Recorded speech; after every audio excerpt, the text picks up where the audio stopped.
দেশের আইনশৃঙ্খলা পরিস্থিতি যে কোনো সময়ের চেয়ে খারাপ, বিএনপি ক্ষমতায় গেলে তদন্ত হবে সবকিছুর, বলছেন নেতারা।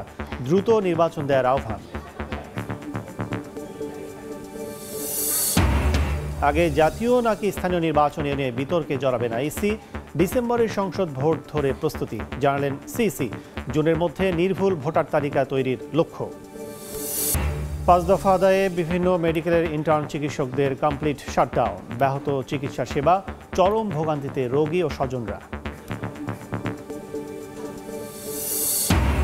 এবং প্রথমবার নিজস্ব ব্যবস্থাপনায় গভীর সমুদ্রে চ্যানেল খননে চট্টগ্রাম বন্দর। বছরে বাঁচবে 350 কোটি টাকা। মাতার বাড়িতে নাব্য বাড়ায় নিরাপদ হবে জাহাজ চলাচল।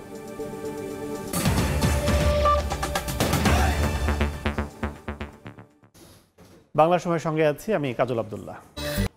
দেশের আইনশৃঙ্খলা পরিস্থিতি যে কোনো সময়ের চেয়ে খারাপ যাচ্ছে।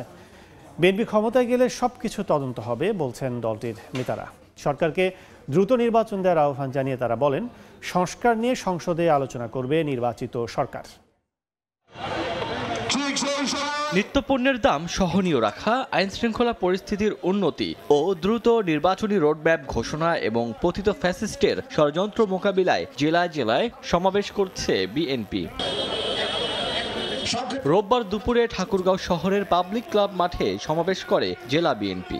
সমাবেশে দলের ভাইস চেয়ারম্যান শামসুজ্জামান দুদু বলেন, আইনশৃঙ্খলা পরিস্থিতি যে কোনো সময়ের চেয়ে খারাপ যাচ্ছে। বিএনপি ক্ষমতায় গেলে সবকিছুর তদন্ত করা হবে। ঘরে ঘরে ডাকাতি হচ্ছে, চুরি হচ্ছে, লুট হচ্ছে, আইনশৃঙ্খলা পরিস্থিতি ভালো না।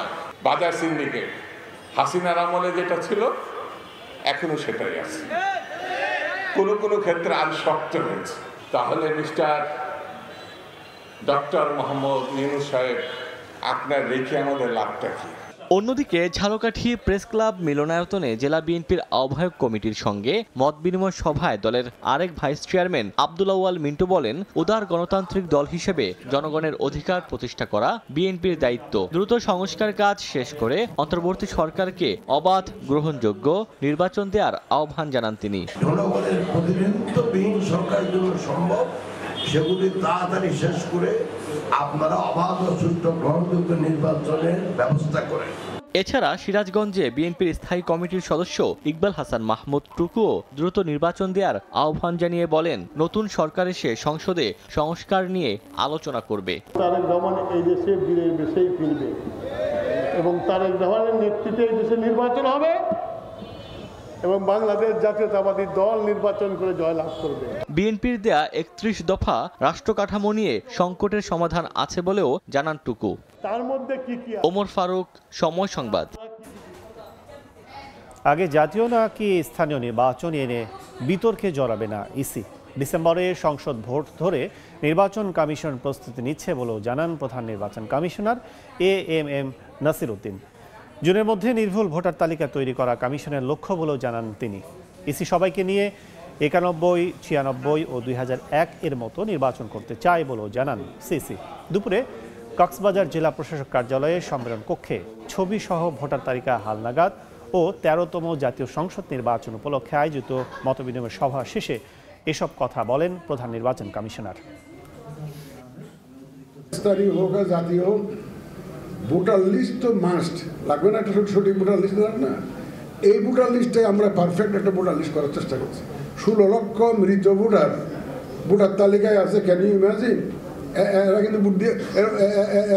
কিন্তু ভোট দিয়ে গেছে গত ইলেকশনে। কিন্তু একটা কোয়ালিটি ইলেকশনের জন্য একটা কোয়ালিটি ভোটার তালিকায় যে মাস্ট প্ল্যান করেছি, আগামী জুন মাস নাগাদ আমরা এই শেষ ভোটার তালিকাটা হালনাগাদ করতে পারবো।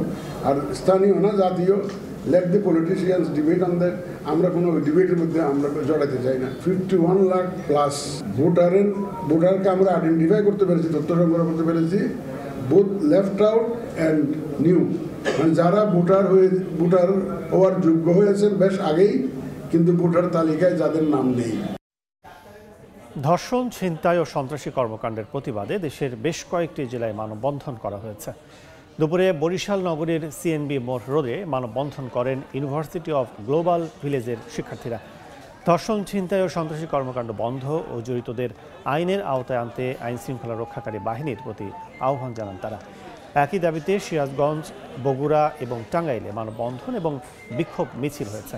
ধর্ষকের একমাত্র শাস্তি মৃত্যুদণ্ড নিশ্চিতে সরকারের হস্তক্ষেপ কামনা করেন শিক্ষার্থীরা।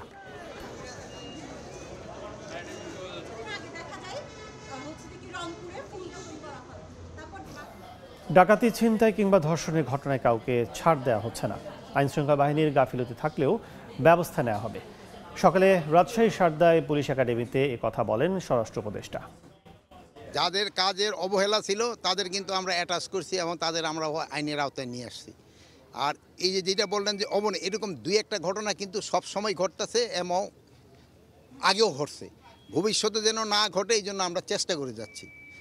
এই ক্ষেত্রে আপনারা আমাদের আগেও সহযোগিতা করছেন, এখনও সহযোগিতা করবেন এবং যেই জায়গায় ঘটে আপনারা সাথে সাথে আমাদের জানাবেন। এই জন্য আমি আপনাদেরও ধন্যবাদ দিই, আপনারা আপনাদের সবসময় দিয়ে আমাকে ইনফর্ম করতেছেন। আর এই জন্য তাদের আইনের আওতায় আনা হয়েছে এবং তাদের প্রপার পানিশমেন্টটা পাবে। চিকিৎসক সুরক্ষা আইন বাস্তবায়ন সহ 5 দাবিতে বিভিন্ন মেডিকেল কলেজে কমপ্লিট শাটডাউন পালন করছেন ইন্টার্ন চিকিৎসকরা। চট্টগ্রাম, রাজশাহী, বগুড়া, দিনাজপুরে চলা ইন্টার্নদের কর্মবিরতিতে ভোগান্তিতে পোহাতে হচ্ছে রোগীদের।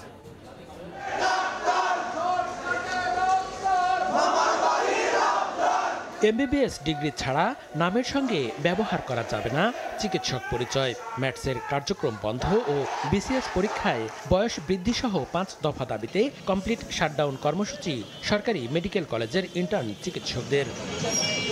সকালে রাজশাহী, চট্টগ্রাম, বগুড়া, ময়মনসিংহ ও দিনাজপুর সহ বেশ কয়েকটি জেলায় মেডিকেল কলেজের ক্লাস পরীক্ষা সহ সব একাডেমিক কার্যক্রম বর্জনের ঘোষণা দেন ইন্টার্নরা। কয়েক জায়গায় সড়ক অবরোধ করে বিক্ষোভ করেন তারা। দ্রুত 10,000 চিকিৎসক নিয়োগ দিয়ে শূন্যপদ পূরণ ও মানহীন মেডিকেল অ্যাসিস্ট্যান্ট স্কুল বন্ধের দাবি জানান তারা। স্বাস্থ্যসেবা পাওয়ার জন্য হলে আমাদের পর্যাপ্ত পরিমাণে ডাক্তার প্রয়োজন। আমাদের এখানে যে পরিমাণ রোগী আছে তার তুলনায় ডাক্তার খুবই সংকট। ক্লাস 10 পাশের একজনের ডাক্তারি তো কখনোই সেরকম হবে না। এটা তো হচ্ছে সাধারণ একজন মানুষেরই বোঝার কথা। এমবিবিএস এবং বিডিএস এই ডিগ্রিধারী বাদে অন্যরা কেউ নামের সাথে ডাক্তার লাগাতে পারবে না। ভুয়া ডাক্তার তাদেরকে রেজিস্ট্রেশন দিয়ে তাদেরকে কেন নিয়োগের ব্যবস্থা করতে হবে? এই অবিলম্বে এই ম্যাটস এবং ডিএমএফ এসব কোর্স বন্ধ করতে হবে। আমরা ইন্টার্ন চিকিৎসক কমপ্লিট শাটডাউন দিচ্ছি, কর্মবিরতি, এবং আমরা প্রথম বর্ষ থেকে পঞ্চম বর্ষ পর্যন্ত সকল শিক্ষার্থী ক্লাস বর্জন সহ সকল প্রকার পরীক্ষা বর্জন করতেছে। যতক্ষণ পর্যন্ত আমরা আমাদের দাবিগুলো আদায়ে কোনো ধরনের কোনো পদক্ষেপ, সুস্পষ্ট কোনো পদক্ষেপ পাচ্ছি না, ততক্ষণ পর্যন্ত আমরা এই আন্দোলন চালিয়ে যাব। সিরিয়াল পাই না, রোগী তো সেরকমভাবে ট্রিটমেন্ট পাচ্ছে না, ডাক্তার না দিলে ট্রিটমেন্ট তো হবে না। দাবি পূরণ না হলে আরও কঠোর কর্মসূচি দেওয়ার হুঁশিয়ারি দিয়েছেন ইন্টার্নরা। মনিরুজ্জামান প্রান্ত, সময় সংবাদ। বাংলা সময় আরও থাকছে। অবৈধ বালু উত্তোলনে ক্ষতবিক্ষত শেরপুরের সব নদী, ভাঙছে পাড়, নষ্ট হচ্ছে ফসলি জমি। বালু খেকোদের ঠেকাতে পারছে না প্রশাসন, স্থানীয়দের সহযোগিতা কামনা। সাভারের আশুলিয়ায় বাড়িতে ঢুকে অভিনেতা আজিজুর রহমান আজাদকে গুলি করেছে দুর্বৃত্তরা। এ সময় আহত হয়েছেন তার স্ত্রীও। তাদের রাজধানীর একটি বেসরকারি হাসপাতালে ভর্তি করা হয়েছে। পুলিশ জানায়, ভোরে রান্নাঘরের জানালা কেটে জিরাবো এলাকায় আজাদের বাড়িতে ঢোকে দুর্বৃত্তরা। এ সময় আজাদের 2 পায়ে 3 রাউন্ড গুলি করা হয়।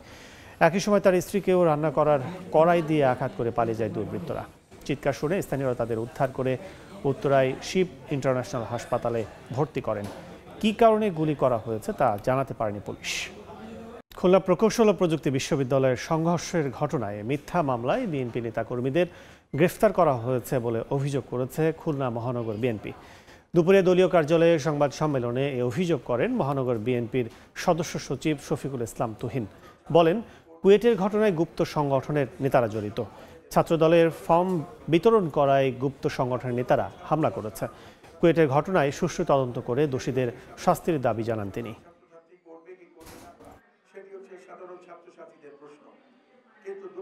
আমাদের দলের 5 জনকে পুলিশ ধরেছে এবং পুলিশ ধরে বিনা কারণে তাদেরকে কারাগারে পাঠিয়েছে মিথ্যা মামলা দিয়ে। আমরা এই সমস্ত ঘটনার তীব্র নিন্দা জানাচ্ছি। বৈষম্য বিরোধী ছাত্র আন্দোলন যারা করেন তাদের কমিটি থাকবে, গুপ্ত সংগঠন ছাত্র শিবিরের কমিটি থাকবে, প্রকাশ্য সংগঠন জাতীয়তাবাদী ছাত্র দল তাদের কমিটি থাকবে না, বা তারা কোনো কর্মকাণ্ড পরিচালনা করতে পারে না। এই কি ধরনের বৈষম্য, এটি আমরা জানতে চাই। টিসিবির কার্ডের ভাগ নিয়ে রাজশাহীতে সংঘর্ষে জড়ালো বিএনপির 2 পক্ষ। আহত হয়েছেন একজন। ঘটনার প্রতিবাদে রাজশাহী নাটোর মহাসড়ক অবরোধ করে বিএনপির একাংশ। বেলা 11:30টার দিকে রাজশাহী নাটোর মহাসড়কের বিরলদহ মাজার এলাকায় এই ঘটনা ঘটে। ভুক্তভোগী জানান, বানেশ্বরের ইউপি সদস্য রফিকুলের কাছে টিসিবি কার্ডের ভাগ চান পুঠিয়া উপজেলা বিএনপির সাবেক সহসভাপতি ইসফা খায়রুল হক শিমুলের কর্মীরা। ভাগ দিতে রাজি না হয় প্রতিপক্ষের লোকজন রফিকুলকে মারধর ও ছুরিকাঘাত করে। গুরুতর অবস্থায় তাকে উদ্ধার করে রাজশাহী মেডিকেল কলেজ হাসপাতালে ভর্তি করা হয়। এদিকে হামলার খবরে আনোয়ারুলের সমর্থকরা ঘটনাস্থলে আসলে দুই পক্ষের ধাওয়া পাল্টা ধাওয়া শুরু হয়। খবর পেয়ে ঘটনাস্থলে পৌঁছে পরিস্থিতি নিয়ন্ত্রণে আনে পুলিশ ও সেনাবাহিনী। একই দলের লোক আমরা কেন মারামারি করছি? তা আমাকে বলছে যে আমার সমস্যা হচ্ছে টিসিবির কার্ডলি, তো টিসিবির কার্ডলি সমস্যা আমরা বসি ফাইসালা করবো। তা বলছে না, বসি ফাইসালা করা যাবে না। এই জায়গাতে শিমুলের লোকজন আরও মেলা লোকজন ছিল। আমার মেম্বার আসছিল এখানে বাজারে, কে বা কাহারা ধরি তাকে মানে কোপাইছে। রানিং মেম্বার, তার গায়ে কি করে হাত দিতে পারে এরা যে এই 2 দিন পরে যে আমাদের গায়ে হাত দেবে না তার কি গ্যারান্টি? শিমুল গ্রুপেরা, কারণ শিমুলের ছত্র ছায়াতে এই কাজগুলো হচ্ছে। বিএনপির দুই পক্ষের মধ্যে একটু মারামারির কারণে এরা উত্তেজিত, মার খেয়েছে আর কি। তার লোক রাস্তা অবরোধ করেছে। পরবর্তীতে পুঠিয়া থানা পুলিশ, আমার হাইওয়ে পুলিশ এবং বাংলাদেশ সেনাবাহিনীর সহযোগিতায় রাস্তাটা যানজট মুক্ত করে এখন যান চলাচল স্বাভাবিক রয়েছে। পঞ্চগড়ে বাংলাবান্ধা স্থলবন্দর দিয়ে 105 মেট্রিক টন আলু নেপালে রফতানি করা হয়েছে। গত বৃহস্পতিবার বাংলাদেশি 5টি ট্রাকে 105 মেট্রিক টন আলু নেপালে রপ্তানি করা হয় বলে জানায় বাংলাবান্ধা স্থলবন্দর কর্তৃপক্ষ। এ নিয়ে বন্দর দিয়ে 1344 মেট্রিক টন আলু নেপালে গেল। বাজারে বর্তমান অবস্থায় বাংলাদেশ থেকে নিয়মিত আলু রপ্তানি করা গেলে কৃষক উপকৃত হওয়ার পাশাপাশি বৈদেশিক মুদ্রা অর্জন হবে বলে জানান সংশ্লিষ্টরা।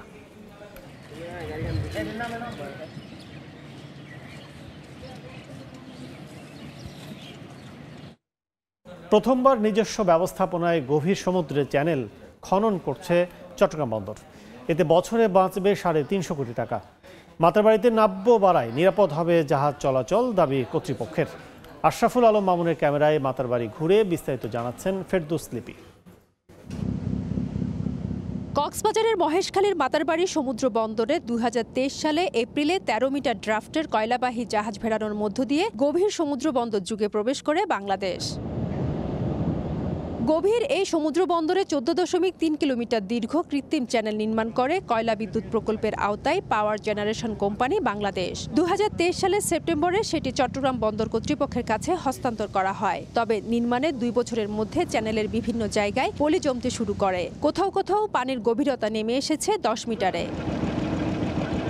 এমন পরিস্থিতিতে দেশের প্রথম গভীর সমুদ্র বন্দর চ্যানেলটি রক্ষায় চট্টগ্রাম বন্দর নিজস্ব ড্রেজার খনক দিয়ে শুরু করেছে খনন কাজ। সার্ভে করে দেখেছি এখানে নাব্যতা বেশ হ্রাস পেয়েছে, তো কিছু কিছু জায়গায় বেশ কমে আসছে, তো সেই জায়গাগুলোকে আমরা টার্গেট করে এই জাহাজটাকে ডিপ্লয় করেছি। ড্রেজিংয়ের নানা চ্যালেঞ্জ নিতে হচ্ছে খনককে, বিশেষ করে ব্রেক ওয়াটার ও চ্যানেলটি এখনও স্থিতিশীল না হওয়ায় পলি জমছে। সেই সঙ্গে সাগর থেকে জোয়ার ও জাহাজের সঙ্গে আসা পলিও বের হওয়ার সুযোগ না পাওয়ায় নাব্যতা কমেছে চ্যানেলে।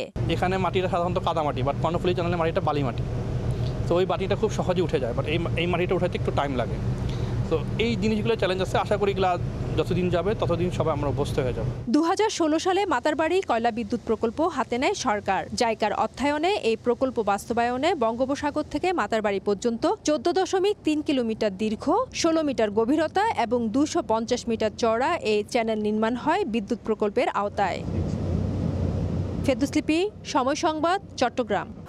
অবৈধ বালু উত্তোলনে ক্ষতবিক্ষত হচ্ছে শেরপুরের সবকটি নদী। ভেঙে যাচ্ছে নদীর পাড়, নষ্ট হচ্ছে ফসলি জমিও। কিছুদিন পর পর জেলা প্রশাসন শাস্তিমূলক ব্যবস্থা নিলেও ঠেকানো যাচ্ছে না বালু খেকোদের। ললিতাবাড়ির ভোগাই নদী 2 পাড় সহ নদীর মাঝখানে বালুর স্তূপ ও গর্ত দেখে মনে হতেই পারে এখানে তৈরি করা হচ্ছে বড় কোনো স্থাপনা, কিন্তু নদী থেকে ড্রেজার দিয়ে বালু উত্তোলন করায় এমন ক্ষত বিক্ষত অবস্থা তৈরি হয়েছে। এছাড়া বালু উত্তোলনের কারণে নদীর ওপর নির্মিত 44 সেতুর পিলারগুলোর নিচ থেকেও সরে গেছে মাটি। যে কোনো সময় সেতুটিতে ঘটতে পারে বড় ধরনের দুর্ঘটনা। অবৈধভাবে বালু উত্তোলন বন্ধে কিছুদিন পর পর ভ্রাম্যমাণ আদালত পরিচালনা করে জেল জরিমানা সহ ড্রেজার মেশিন গুঁড়িয়ে দেওয়ার পরদিনই নতুন ড্রেজার বসে আবারও শুরু হয় বালু তোলার মহোৎসব। বাংলা সময়ের শীর্ষ সংবাদগুলো জানিয়ে দিচ্ছে আরেকবার। দেশের আইন শৃঙ্খলা পরিস্থিতি যে কোনো সময়ের চেয়ে খারাপ। বিএনপি ক্ষমতায় গেলে তদন্ত হবে সবকিছুর, বলছেন নেতারা। দ্রুত নির্বাচন দেওয়ার আহ্বান। আগে জাতীয় না স্থানীয় নির্বাচন এ নিয়ে বিতর্কে জড়াবে না ইসি। ডিসেম্বরের সংসদ ভোট ধরে প্রস্তুতি জানালেন সিসি। জুনের মধ্যে নির্ভুল ভোটার তালিকা তৈরির লক্ষ্য। এই ছিল বাংলা সময়, সঙ্গে থাকুন সময়ের।